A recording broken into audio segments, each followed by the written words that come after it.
Today we're going to read the last chapter from Gloria's Way by Anne Cameron, and it is called A Rock in the Road.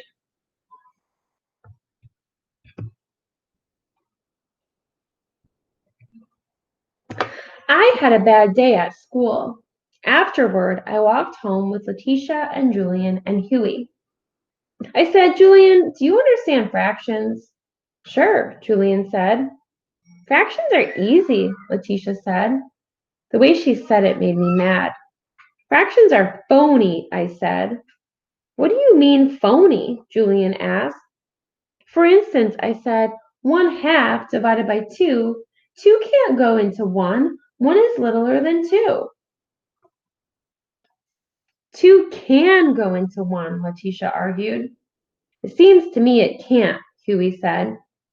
You don't know, Julian said. You're not in our grade. 2 can go into 1 because a person can write it down, Letitia said. You saw Mr. Burns do it. A person can write anything down, I said. I can write down, I'm a giraffe, but that doesn't make it true. Fractions don't even have anything to do with giraffes, Letitia said. Anyhow, Julian and I get fractions. Probably you will too, in time. I suppose she meant to be nice, but I didn't take it nice. I saw a stone in front of me. I kicked it hard. It always feels good to kick a stone in the road and watch it roll. But then it stops rolling and you feel just the way you did before. Julian, Huey, and Letitia went down on the street. I went into my house. It felt empty. My mom was gone. She was out of town on a business trip. It was the first time she ever went away overnight without my dad and me. My dad was supposed to take care of me, but I didn't know if he could. I didn't know if he could braid my hair. Also, I never saw him cook. I was scared of what we might have to eat. I watered the plants the way I promised my mom I would. Then I opened my math book and stared at the picture on the unit, discovering fractions. A boy and a girl were smiling, standing on one foot and holding up fractions in their hands as if it was a big game. They reminded me of Julian and Letitia. It's a big game, all right, I told them in my mind. 2 won't go into 1. I started drawing pictures of fractions in my notebook. Whale into robin, elephant into flea, buffalo into puppy, sun into light bulb, ocean into water drop, volcano into anthill. Then I drew big smoke and fire clouds all over the volcano and lots of ants swarming around the anthill. That's what I was doing when my dad came home. He gave me a hug and looked at my paper. What are you working on? Art? He asked. Not exactly, I said. How about cornbread and tuna salad for dinner? He said. You know how to make cornbread? I said. Of course, he said. With Mom's recipe? I said. No, with my own recipe, he said. I set the table and he made dinner.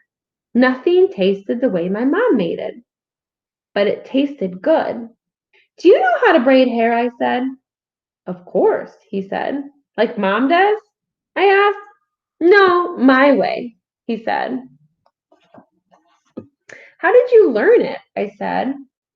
I used to braid your Aunt Vanessa's when she was little. I'm good at it, he added. You'll see in the morning. After dinner, my dad washed dishes and I dried. It felt nice to be with him. How was school today? He asked. I wanted to tell him it wasn't fine, but I couldn't, because he would think that I should understand fractions, and I didn't. It was fine, I said. I'm not used to talking to my dad. I practically never talk to him because there is no time. One reason is Quick Kitchens. Quick Kitchens is my dad's business.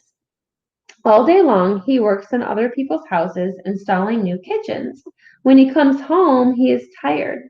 Then after dinner, he goes to the answering machine. He plays back all the messages on it about Quick Kitchens, and then he returns the people's calls. How much time do you spend in your kitchen? He asked them. They answer something I can't hear, and then he says, once you install a quick kitchen, you'll finish your kitchen chores in a fraction of the time. I didn't used to know what fraction meant, but I still hated it. To me, it was just a poor word that kept getting hauled out, dragged around till it was all worn out. Well, I'm glad school was good, my dad said. He rinsed the last dish. I dried it. Thanks for helping, he said. Time to go check the machine. In a second, he would click the answering machine on. In a second, all the new quick kitchen messages would start pouring out into our old kitchen, and he would write down all the numbers to call back, and I would never talk to him. Daddy, I said, wait, honey. I wouldn't have said it like I did, but it just spilled out. I hate quick kitchens, I said. I hate listening to the answering machine. I hate the people's voices. I hate it when you call them back. I hate it when you say, you will finish your kitchen chores in a fraction of the time. My dad stayed very quiet.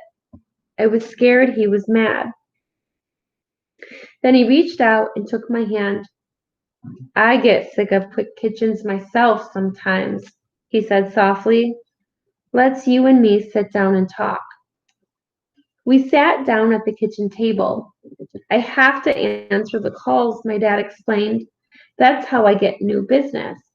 I will try not to say the things the same way all the time. I make so many calls, after a while, I don't even hear myself. It just keeps going on, I said. Sometimes life is like that, my dad said, but change always comes. Another thing, I said, I am stupid and I hate fractions. I don't understand them, and I'm the only one in my math class who doesn't get them, and I don't even know why.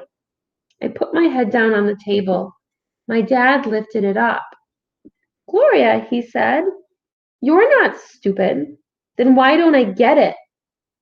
Everybody has things they don't get, my dad said. Everybody? I repeated. It seemed there must be somebody who got absolutely everything, but for sure it wasn't me. It's like this, my dad said.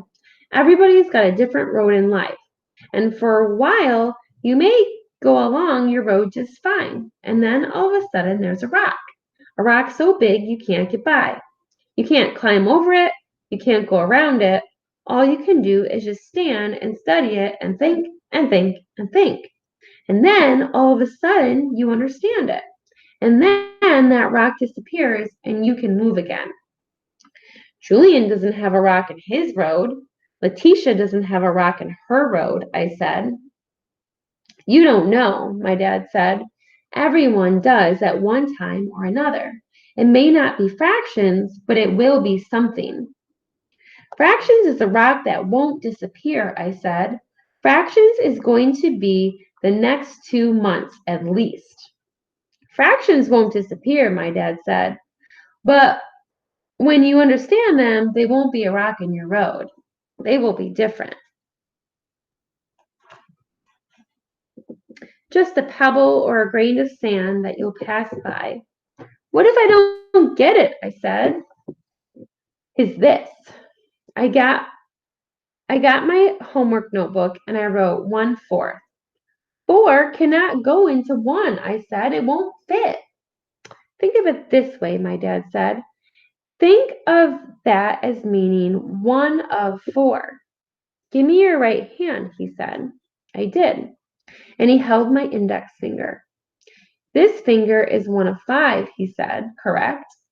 Yes, I said. It's 1/5 of your fingers on that hand. Right? Right.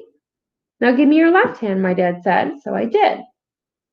If you include both hands, this same finger is 1 of 10.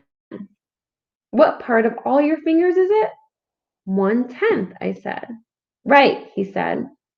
We went on adding up finger fractions until that got too easy and my dad started counting in my toes. We talked about 20ths then, and I could still do it. See, he said, it's not so hard. Look at how you're dissolving that big rock in your road. Tomorrow night, we can work on it some more. He started to get up from the table, but I didn't want him to go. About those rocks, I said. Did you have rocks in your road when you were a kid? Sure, my dad said. Is it just kids that have them? No, everybody, my dad said. Do you have them now? Yes, my dad answered. Like what? I asked.